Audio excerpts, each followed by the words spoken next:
Никто не ожидал этого момента. Тэхён вышел из здания Си-Лайн, не сказав ни слова. Ни улыбки, ни приветственного взмаха рукой, ни объяснений. Камеры продолжали снимать, но что-то было не так. И тут это случилось. Чингук заметил. Выражение его лица изменилось всего на секунду, но этого было достаточно, чтобы заставить фанатов усомниться во всем. Было ли это запланировано? Было ли это внезапно? Или за этими закрытыми дверями произошло что-то, чего мы не должны были видеть? Потому что, когда Тэхён вот так ушел, ничто уже не казалось нормальным. Оставайтесь с нами. Подробности, которые вы сейчас увидите, могут навсегда изменить ваше восприятие этого момента. В тот момент, когда Тэхён вышел наружу, атмосфера изменилась. Не было шумно. Не было повышенных голосов, хаоса, явной сцены. Но что-то в его движениях, медленные, сдержанные, почти отстраненные, делало невозможным игнорировать это. Стеклянные двери закрылись за ним, запечатав все, что только что произошло внутри. На долю секунды он замер, словно заземляясь перед тем, как снова встретиться лицом к лицу с миром. Защелкали камеры. Телефоны подняли. Но Тэхён никак не отреагировал. Его лицо было спокойным, почти непроницаемым, но не пустым. В нем чувствовалась тяжесть, та, которую можно увидеть, когда человек скрывает больше, чем готов показать. Никакой знакомой улыбки. Никакого мимолетного взгляда. Просто тихий уход, который звучал громче любого заявления. Фанаты заметили это сразу. Люди вокруг него тоже. Но самая важная реакция исходила не от толпы. Она исходила от Чингука. С того места, где он стоял, Чингук увидел, как Тэхён уходит, прежде чем кто-либо успел осознать происходящее. Его глаза инстинктивно следили за ним, словно его тело реагировало быстрее, чем мысли. Сначала он не двигался. Он просто смотрел. И в этой короткой паузе что-то отразилось на его лице, удивление, беспокойство, возможно, что-то более глубокое, что камеры никогда не смогут полностью запечатлеть. Это длилось меньше секунды, но это было. Чингук моргнул, выпрямился и почти мгновенно скрыл это. Для тех, кто не обращал внимания, это выглядело бы как нечто незначительное. Просто еще одно выражение лица в толпе. Но фанаты пересматривали это снова и снова, замедляли, приближали, задавали один и тот же вопрос снова и снова.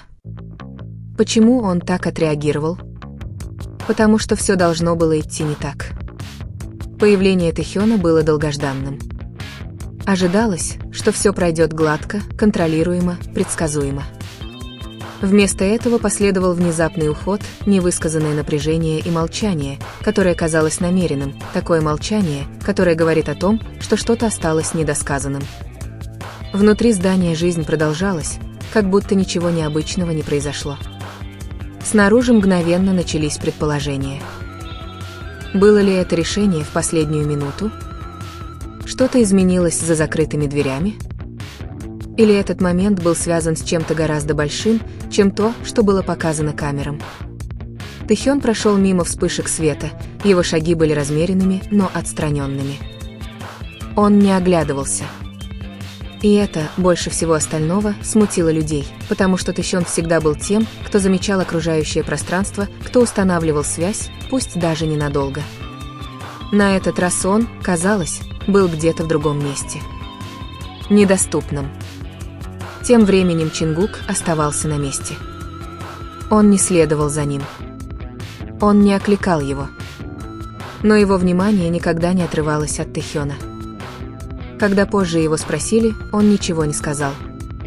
Никаких уточнений. Никаких объяснений. Просто молчание, наложенное на молчание. И в этой пустоте фанаты заполнили пространство теориями, эмоциями и неразрешенными вопросами. Потому что такие моменты не случаются без причины. В тот день что-то изменилось. Невидимо.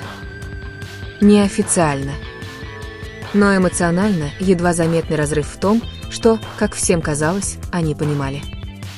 И, намеренно или нет, внезапный уход Тэхёна и тихая реакция Чингука стали связаны, застыв во времени. Два движения.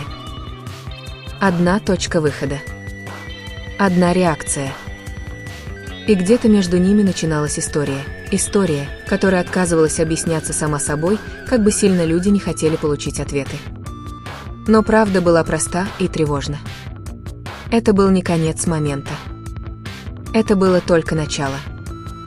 Последующие часы не принесли ясности. Они принесли тишину. Никаких официальных слов. Никаких объяснений. Только фрагменты, короткие ролики, размытые фотографии, несколько секунд видео, бесконечно повторяющихся на экранах. Каждый повтор казался тяжелее предыдущего. Не потому, что он раскрывал что-то новое, а потому, что ничего нового не раскрывал. Тэхён исчез из поля зрения так же быстро, как и появился. Внутри машины, вдали от шума, огни города скользили по окну, словно мимолетные мысли.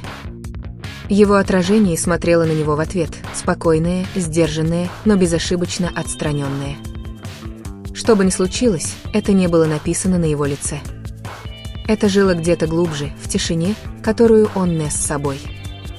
Тем временем Чингук оставался позади, окруженный людьми, расписанием, ожиданиями. Внешне все шло по плану. Он отвечал на вопросы. Он кивал в нужные моменты. Он улыбался, когда это было необходимо. Но его внимание рассеивалось. Каждые несколько минут его взгляд бесцельно перемещался. Он осторожно направился к входу, через который Тэхён прошел ранее, словно часть его все еще оставалась в том моменте, все еще обрабатывала то, что не было сказано. Кто-то из близких заметил это изменение. На вопрос, все ли в порядке, Чингук ответил «да». Без колебаний. Однако это слово прозвучало пусто. Фанаты заметили еще кое-что. Позже в тот же день начал распространяться короткий видеоролик. Ничего драматичного. Чингук на мгновение стоит один, руки в карманах, челюсть сжата, взгляд рассеянный. Этого было недостаточно, чтобы что-либо доказать. Но этого было достаточно, чтобы вызвать вопросы. Потому что реакция не существует изолированно. Это ответы на моменты, которые люди не видят. Предположения росли тихо, не через заголовки, а через шепот и ночные обсуждения. Язык тела. Время. Дистанция. Некоторые говорили, что это ничего не значит. Другие настаивали, что это значит все. А где-то посередине находилась правда, неподтвержденная, нетронутая, ожидающая. В тот вечер Тэхён ничего не публиковал. Чингук тоже. Для артистов, известных своей тонкой коммуникацией, это отсутствие ощущалось громче слов. Фанаты искали знаки на старых фотографиях, в старых интервью, в старых моментах, задаваясь вопросом, не упустили ли они что-то с самого начала. Были ли какие-то подсказки? Или это была первая трещина в истории, которая всегда казалась безупречной со стороны? Что еще хуже, на следующий день все выглядело совершенно нормально. Расписание возобновилось. Выступления продолжались. Улыбки вернулись. Но что-то фундаментальное изменилось. Легкость исчезла, ее заменила тщательная точность. Как два человека, которые трогают что-то хрупкое, что не хотят разбить на публике. Они не избегали друг друга. Они также ничего не оспаривали. И эта неопределенность стала самой тревожной частью. Потому что неразрешенные моменты не исчезают. Они задерживаются. Они ждут. И что бы ни происходило внутри этого здания, оно не оставалось там. Оно преследовало их, тихо, незаметно, в последующие дни. В паузы между разговорами. В секунды, когда взгляд почти встречался, но не встречался. Фанаты чувствовали это. Не потому, что им об этом говорили, а потому что что-то перестало быть таким, как раньше. Тонкое разобщение. Сдвиг ритма. И все же никто не говорил. Возможно, это и было самым показательным во всей этой ситуации.